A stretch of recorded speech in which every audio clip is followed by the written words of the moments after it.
Hola, ¿qué tal? ¿Cómo estáis todos? En el capítulo de hoy vamos a hablar de la batería y del coeficiente aerodinámico, que yo siempre digo que es un poco el gran olvidado, ¿no? Porque creo que no se le da la relevancia que tiene y es mucha, ¿no? Estos dos componentes influyen de manera directa en la autonomía del vehículo. Nos van a marcar un poco el alcance con el que vamos a poder llegar con nuestro coche sin necesidad de pararnos a recargar, ¿no? Y a la hora de viajes de medio o largo alcance es crítico para poderlos planificar. Si os parece, damos paso a entradilla y arrancamos.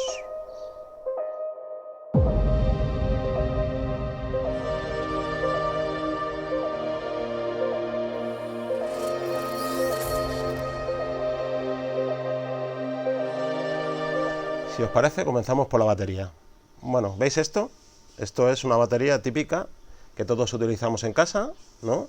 Que utilizamos con nuestros mandos a distancia, con los juguetes de nuestros hijos. Pues bien, la batería de un vehículo eléctrico está compuesta por miles de estas pequeñas baterías, ¿no? Se organizan en celdas y normalmente cubren toda la parte del suelo del vehículo, ¿no? No sé vosotros, yo siempre me imaginaba la batería de un coche eléctrico como una masa uniforme y maciza, ¿no? Que todo en sí era batería, ¿no? Pues no. Son pequeñas baterías, como os comentaba, como esta, que se agrupan y se clasifican dentro de pequeñas celdas. Y la colocación, y además es crítica la colocación de estas celdas, porque un elemento clave en una batería es su refrigeración, ¿no? Hay que colocarlas de tal manera que permite la circulación entre ellas para poder refrigerarse. Normalmente la refrigeración se hace por líquido, como la de cualquier motor convencional, con un circuito de líquido que va pasando entre las celdas, que luego va para un radiador, que normalmente está en el frontal del coche, para que el agua se enfríe, ¿no? ¿Por qué presto tanta atención, quiero que fijéis tanto en la parte de la temperatura de la batería? Pues porque es una parte crítica en el funcionamiento de ella, ¿no? Normalmente una batería, su temperatura de trabajo es entre 20 o 30 grados. Si la temperatura es inferior, considerablemente inferior, imaginaros que estamos bajo cero, esto influye negativamente en el rendimiento de la batería, en la potencia de la batería, ¿no? Se podría decir que podemos hacer menos kilómetros con la misma carga de batería. Sin embargo, si la temperatura es muy alta en la batería, poneros que se va a 50, 60 grados, no solamente afecta a la efectividad, sino que además también afecta a la duración que va a tener esta batería, ¿no? Si una batería la sometemos a mucho estrés de temperatura, vamos a cortar de manera considerable su vida, ¿no? También es importante tener en cuenta cuando lo cargamos. Se comenta que si habitualmente cargamos nuestra batería en un supercargador con potencias de carga elevada, pues vamos a incrementar la degradación de la batería, la vida va a ser mucho más corta, ¿no? En cambio, si la cargamos con la llamada carga lenta, como puede ser en nuestro domicilio, la vamos a someter a menos estrés y vamos a mimarla un poquito más, ¿no? Nos va a durar un poquillo más de tiempo. Como os he comentado, la batería va colocada en el suelo del coche, justo entre los dos ejes de las ruedas, ¿no? Esto tiene dos puntos muy positivos en el vehículo. Por un lado, al ir colocada en la parte baja y muy abajo y ser un peso tan elevado, baja muchísimo el centro de gravedad y le dota al vehículo de muchísima estabilidad y facilidad de conducción. Por otro lado, al ser una masa tan grande, tan pesada, y una estructura tan fija dentro de la carrocería del vehículo, le dota de muchísima rigidez estructural, lo cual es muy positivo de cara a posibles colisiones, ¿no? Hay dos formas de cargar una batería, por una fuente externa y por una fuente interna, y ahora os explico. La fuente externa pues es lo que todos conocemos, es un supercargador o es el cargador que tenemos en nuestros domicilios. Al llegar por la noche lo conectamos y el vehículo durante la noche se va cargando, ¿no? Y por la mañana pues le podemos haber metido 100, 150 kilómetros, todo en función de la potencia que tengamos contratada, ¿no? Y luego hay una forma interna que es el propio vehículo que carga la batería, como os comentaba en otro capítulo. Hay en la deceleración o en la frenada regenerativa, es el propio vehículo, la propia inercia del vehículo la que carga, envía corriente hacia la propia batería y la almacena, ¿no? Por lo tanto, la podemos cargar con una fuente externa, la podemos cargar con la propia energía que es capaz de generar el vehículo en las desaceleraciones, ¿no? Además es muy importante tener en cuenta las características de una batería, ¿no? Por aquí, en algún cuadro, por aquí aparecerá un poco todas las variables que tenemos que tener en cuenta, ¿no?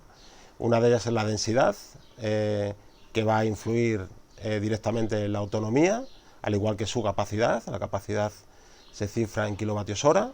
también la duración o el volumen de cargas, es decir, que influye directamente en el ciclo de vida, la potencia y algún parámetro más que es relevante a la hora de valorar la eficiencia de una batería y la calidad de ella, ¿no? Normalmente el dato que más conocemos de las baterías es su capacidad, ¿no? Cuando nos informan detalladamente de un vehículo, nos dan la capacidad, que se mide en kilovatios hora de una batería, ¿no? Los vehículos actualmente que hay en el mercado oscilan en función de su tamaño entre los 50 y los 100 kilovatios hora, ¿no? En la tabla que podéis ver aquí, más o menos flotando por aquí, me imagino en algún lado, pues podéis ver un pequeño listado con algunos vehículos, quizás los más populares, ¿no?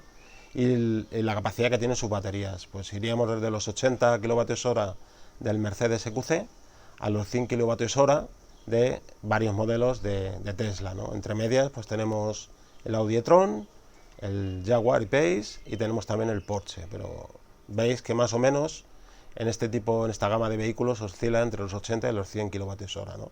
Evidentemente la capacidad de la batería es directamente proporcional al número de kilómetros de autonomía que podemos hacer con ella, ¿no? No solamente depende de esta variable, pero sí que es crítico, por tanto es importante tenerlo siempre en cuenta. El coeficiente aerodinámico, también conocido como CX, es la resistencia que tiene el vehículo a avanzar contra el viento, ¿no? Es decir, a menor coeficiente, por menos energía tendrá que utilizar para poderse desplazar, ¿no? Normalmente su valor oscila entre 0,20 y 0,40, ¿no? El 0,40 evidentemente corresponde a vehículos más grandes que tienen una masa más expuesta al viento, ¿no? Al desplazamiento.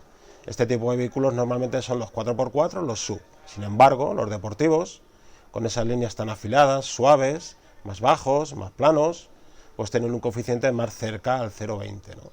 Por tanto, es crítico cuidar mucho la eficiencia aerodinámica para poder obtener mayor autonomía y que la batería no sea la única responsable de los kilómetros que podemos hacer con el vehículo, ¿no? En la tabla que os muestro os pongo el ejemplo de algunos coeficientes aerodinámicos, algunos CX, de coches también conocidos, ¿no? Como veréis, hay distintos coeficientes en función del vehículo, ¿no? Me llama la atención dos cosas. La primera, el Audi e-tron tiene un coeficiente de 0,28 aerodinámico. Sin embargo, solamente cambiando un elemento del coche, como son los espejos, colocando los espejos virtuales, que sabéis que son unos espejos pequeñitos que dentro llevan una pantalla, es decir, cambiamos completamente el modelo tradicional de espejo, pues solamente cambiando ese elemento bajamos el coeficiente a 0,27. Y luego, como no, también llama la atención lo bajos que son los coeficientes de los modelos de Tesla, ¿no? En 0,23 encontramos tanto al Model 3 como al Model Y, en 0,24 al Model S y en 0,25 al Model X. Especialmente llama la atención el Model X. ¿Por qué? Pues porque es un vehículo que está clasificado como SUV, es un vehículo enorme, con una altura considerable y sin embargo han logrado obtener un coeficiente muy contenido, ¿no? Lo cual nos muestra a las claras el especial cuidado y mimo que ponen en el diseño de las líneas, ¿no? Y lo claro que tienen la influencia que tiene el coeficiente en la eficacia del coche, ¿no? Bueno, pues con esto yo creo que acabamos el capítulo de hoy. Hemos repasado las baterías, viendo sus principales características, ¿no?